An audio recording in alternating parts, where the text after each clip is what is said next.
Chemistry, this is the answers video for day 64 in the integrated rate law. This is the one that was misnumbered on the original versions, which said day 47. So there is a day 47. It's on activity series, but that's not this one. This is mislabeled day 47 integrated rate law.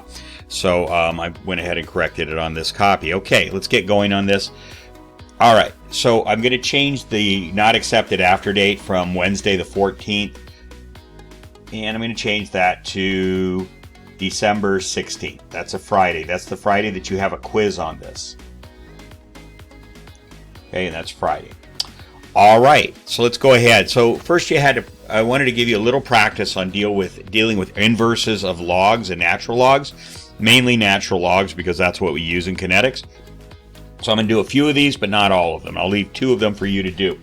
Okay, so the way you do this, you just have to remember a principle that the natural log of e raised to some power of the x, and this is in your packet on the second page on the back side where it gives you the log properties.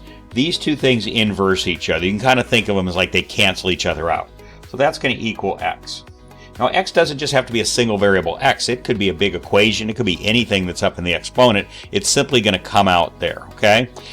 The other one is doing it in the opposite direction. E raised to the natural log of x is also going to equal x. They cancel each other out.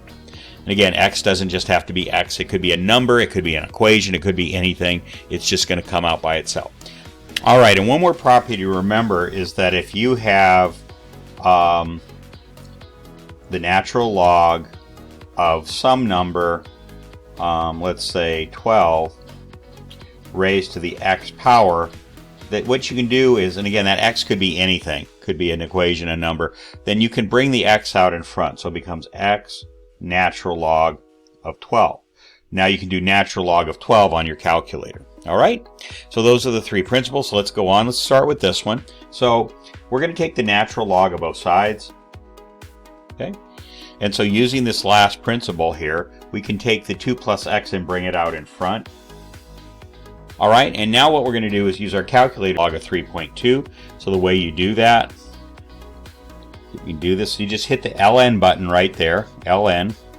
There you see ln, and we're going to do 4, close the parenthesis, and we get 1.39.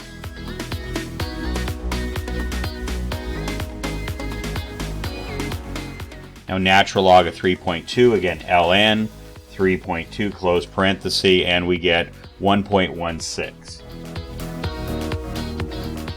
And over here we still have the 2 plus x. Now I'm going to come up here and continue it. So we're going to divide both sides by 1.39. So we have this.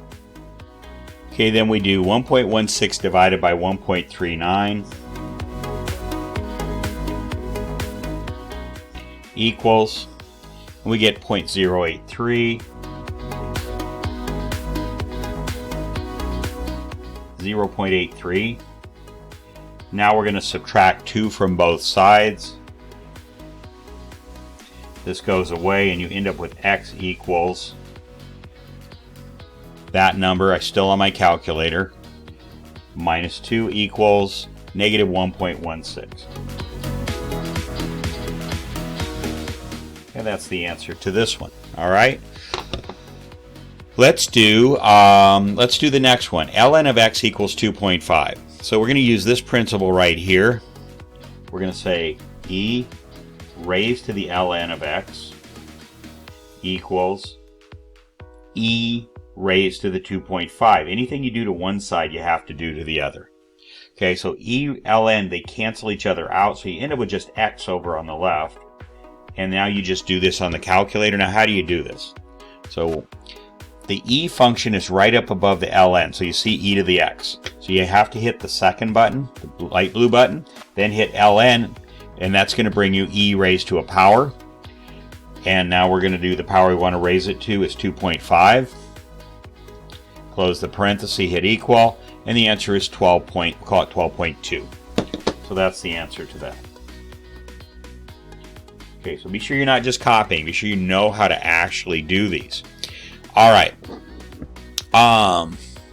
Let's do this one. Okay, so what do you do with this? Well, first thing, you got 3 times ln x equals 27. So the first thing you can do is just divide both sides by 3. This cancels, and what you get is ln x equals 27 divided by 3 is 9. Now you do what we did over in the previous problem, e raised to the ln x equals e to the 9th. So this down here is just going to be, these cancel each other out, it becomes x and e to the 9th. Again, so we're going to again go to second button and the ln button. That'll bring us up the secondary function e to the x, and we put a 9 in there, close the parenthesis, and we get 8,103. These numbers don't mean anything, they're just practice, okay? All right, I'm going to leave this one for you to do, and I'm going to leave this one for you to do, and I will do, what else? I will do this one. All right, we'll do it together. So try to do it before I do it. That's how you practice. Okay, so you're going to divide both sides by 2.3. Cancel, and that gives you e to the 3x equals 4.1 divided by 2.3 is 1.78. Students are often asked me how many places after the decimal. So, you know, we learned significant figures a long time ago, but we really don't use them a lot here. So it's a couple places is usually good. Okay, now we're going to take the natural log of both sides.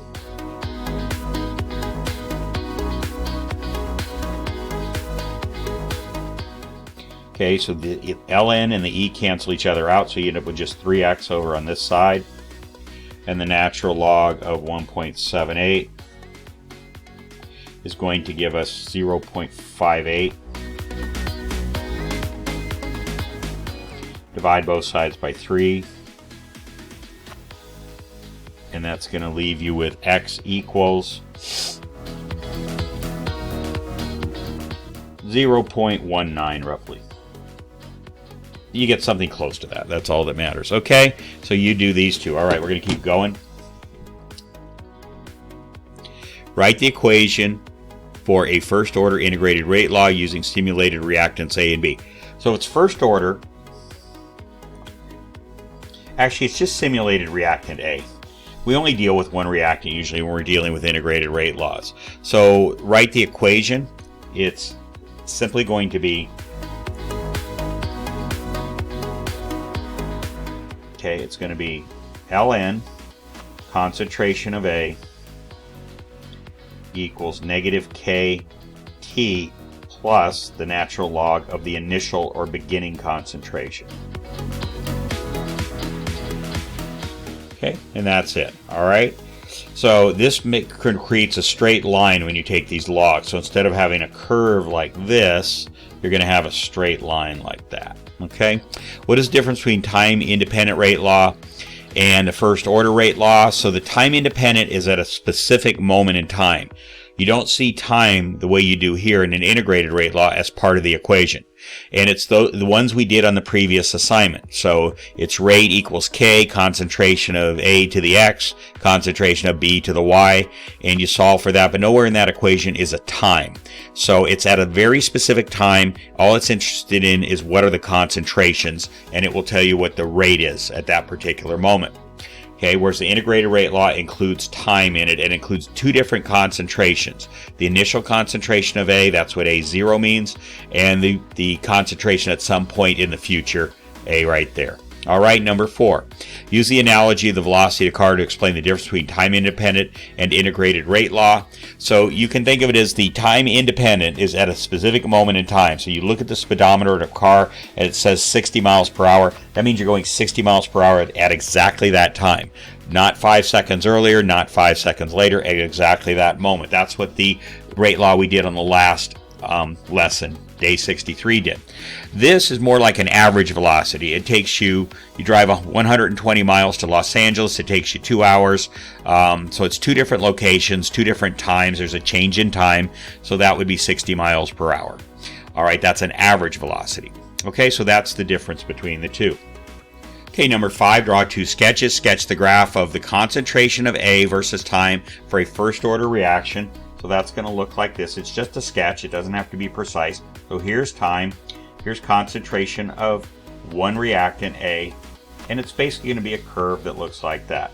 As the concentration goes down with time, the reaction gets slower. The slope of this line becomes flatter than it is up here. That means the reaction is going slower.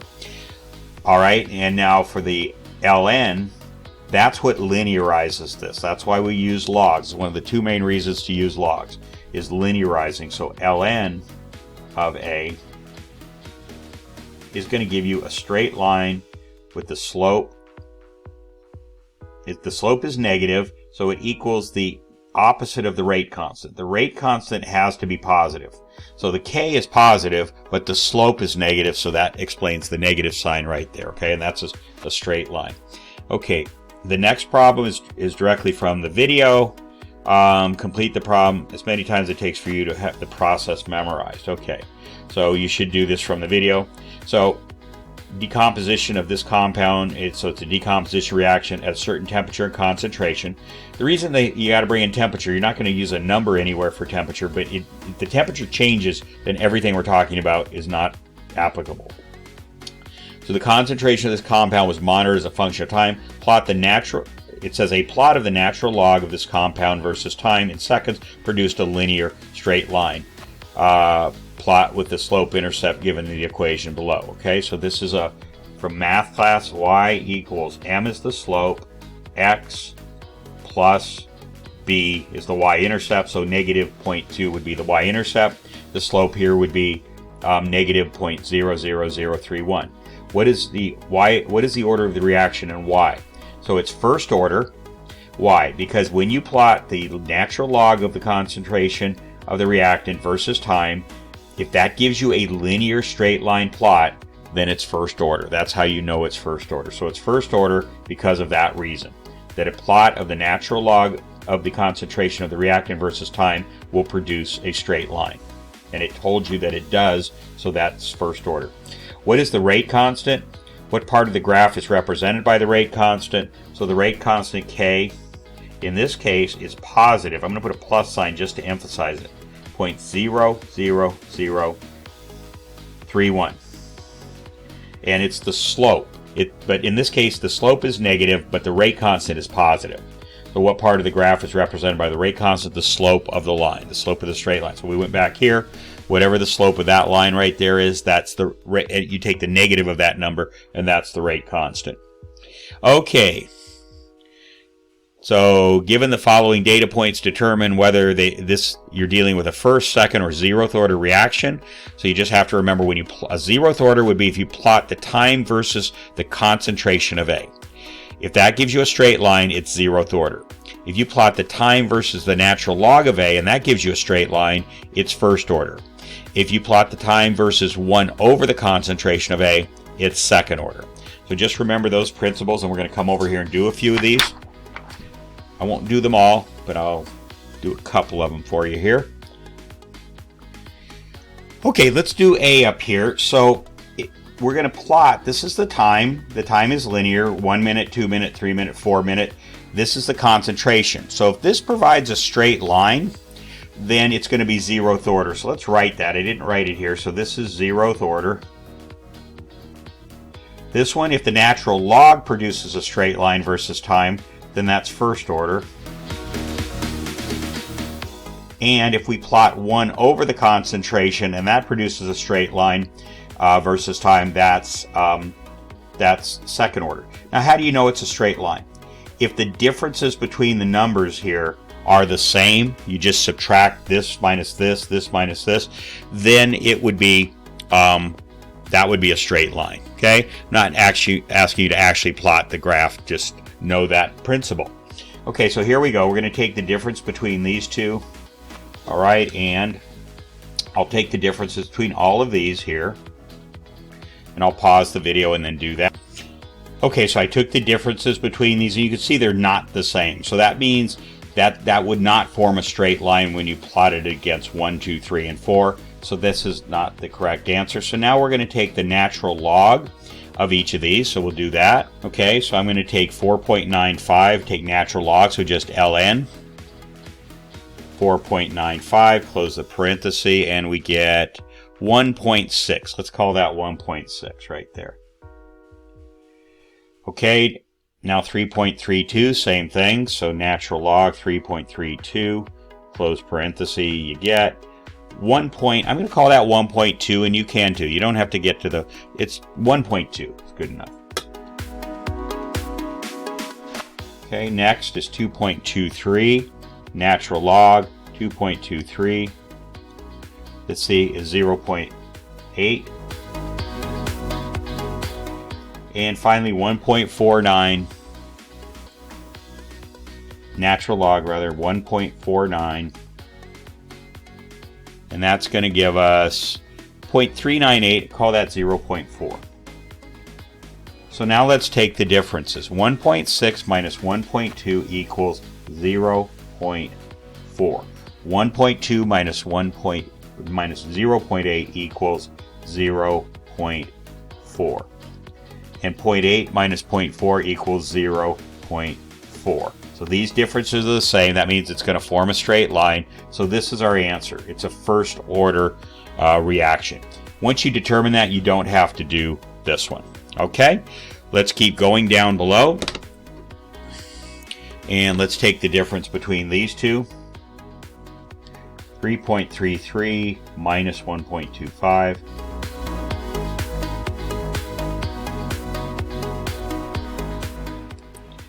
.25 minus 0.77.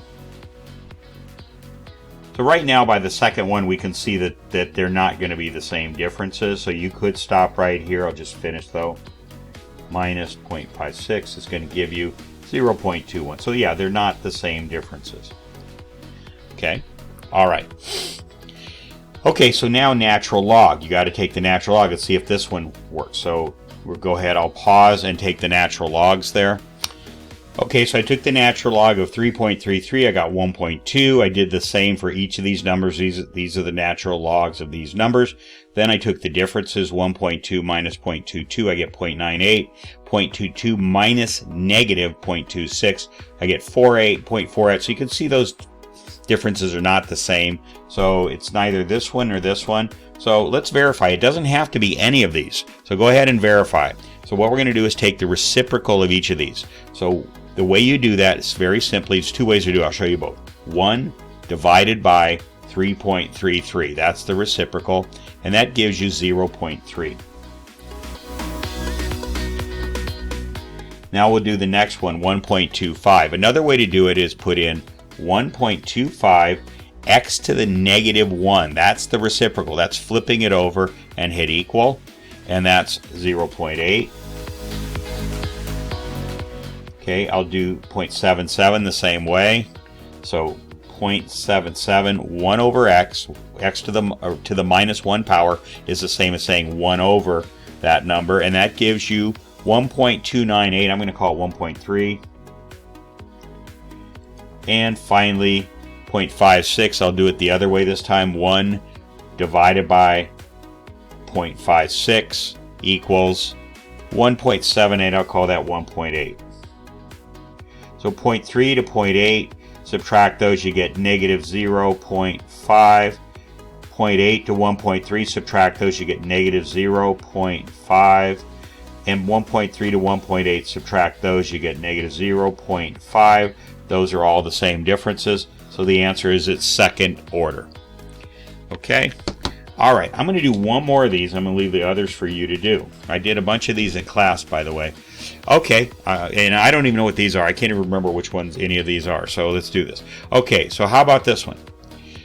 4.8 minus 3.9. So we start with that and you get 0.9. 3.9 minus 3.0, you get 0.9.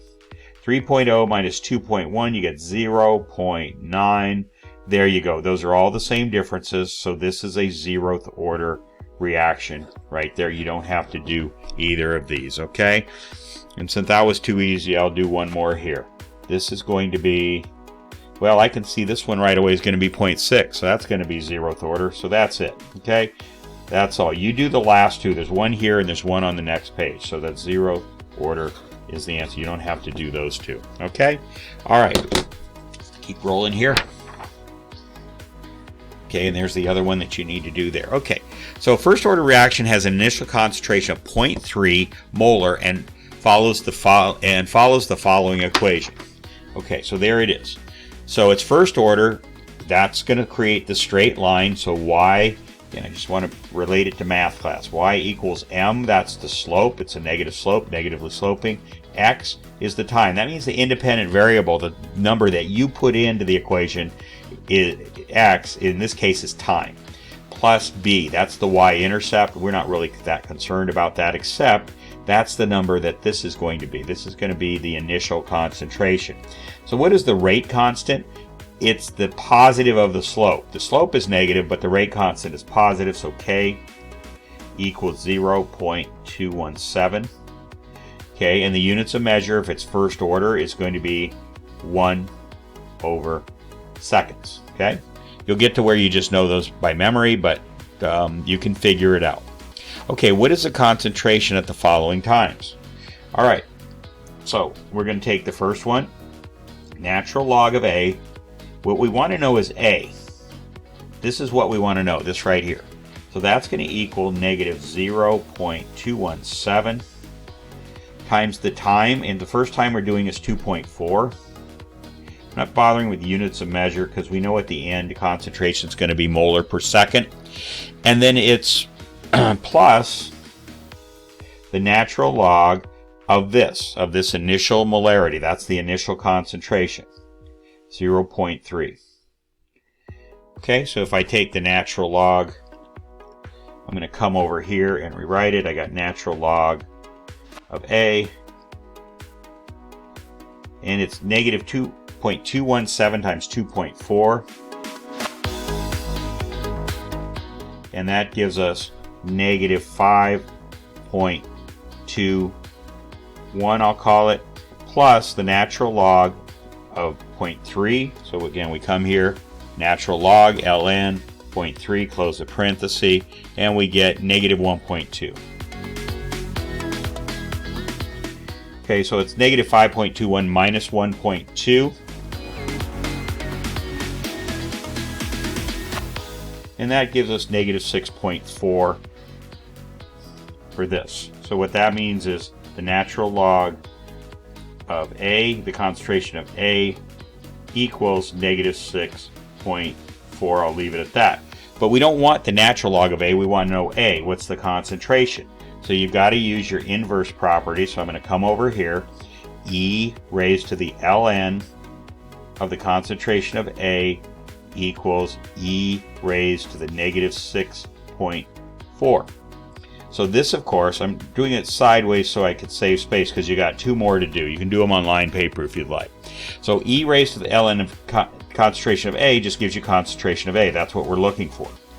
And now on your calculator, you can do second and then log ln. That gives you the e to the x, and it's negative 6.4. Close the parenthesis like that, if you can see that, and we get 0.00166. 0.00166 molar per second or per hour, whatever it is. I didn't put units, I should have. Let's just say per second. Okay, and that's your answer for that. All right. Okay, I'm going to do 3.8, and then you're going to do 5.2 by yourself. Okay, I'll draw a line between these. Again, do it on line paper if you don't feel like you have enough space. Okay, so natural log.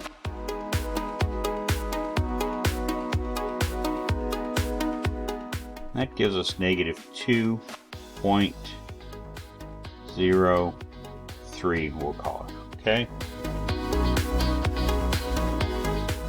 Okay, so the natural log of A equals that. So now we're going to raise that e to that power. Natural log of concentration of A equals e raised to the negative 2.03. Okay, and that's that's going to bring us over here. So that cancels out, becomes concentration of A. We do again, second log gives us second, and log gives us this. And we got negative 2.03, close the parenthesis, and we get 0.13. Concentration is molar per second. Okay. All right. I'm going to leave the last one, 5.2, for you to do. It says a second order reaction has an initial concentration of 0.2 and follows the following equation. What is the rate constant? So the rate constant is this. Second order has a positive slope. So if you look at the curve, it kind of looks like a first order. It comes down and goes like that. It's a slightly different shape, but that's not really important. But its slope is going to be positive. Okay, so that's the rate constant. So K. Okay, what is the concentration at 4 seconds, 6 seconds? So let's go ahead and do that. 1 over, we want to find out concentration of A.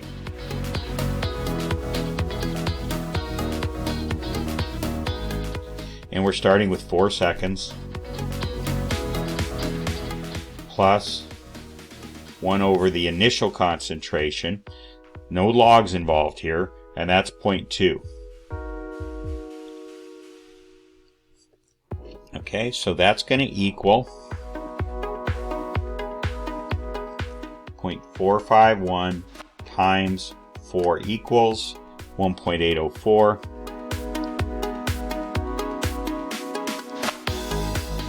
Plus, and 1 over 0.2 equals 5. So you add those, you get 6.804 equals this.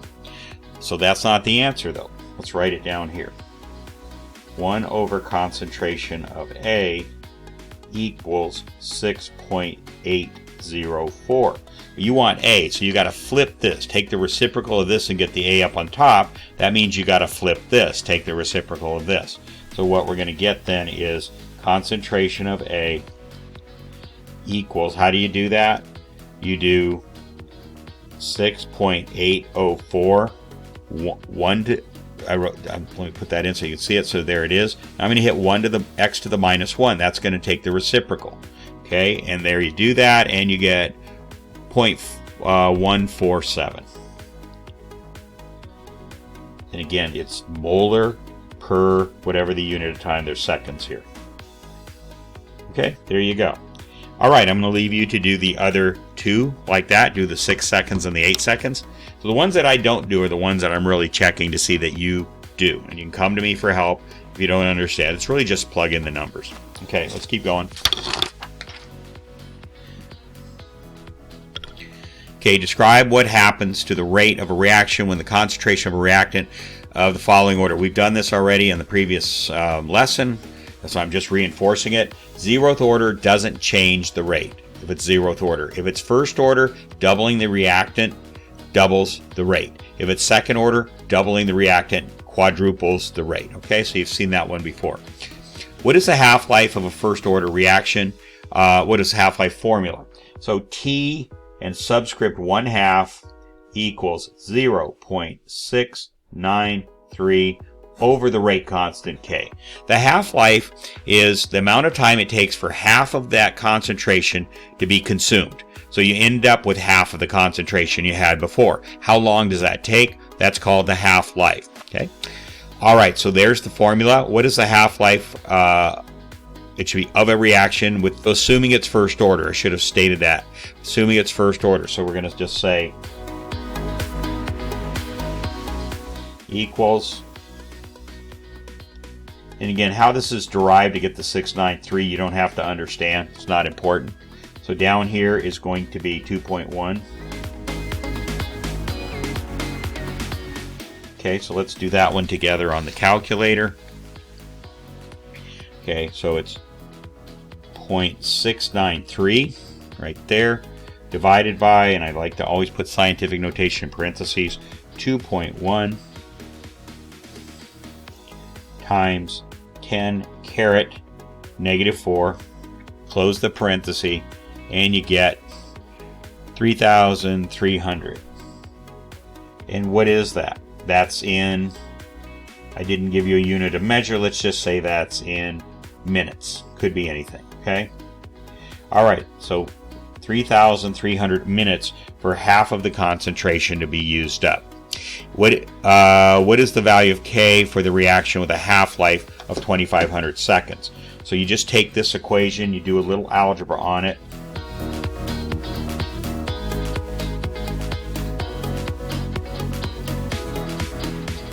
Okay, so we're going to multiply both sides by K. Cancel, cancel. And we're going to divide both sides by T to the 1/2.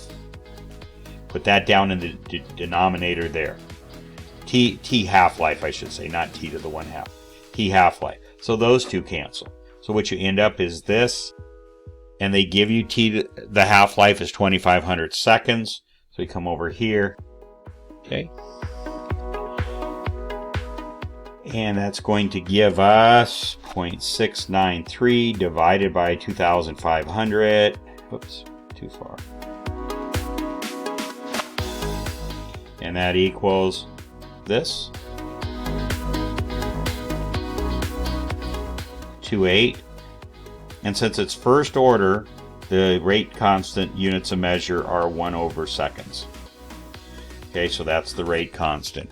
Okay, that takes care of this assignment. Get these done by Friday, December the 16th, because that's when you're going to have a quiz on this.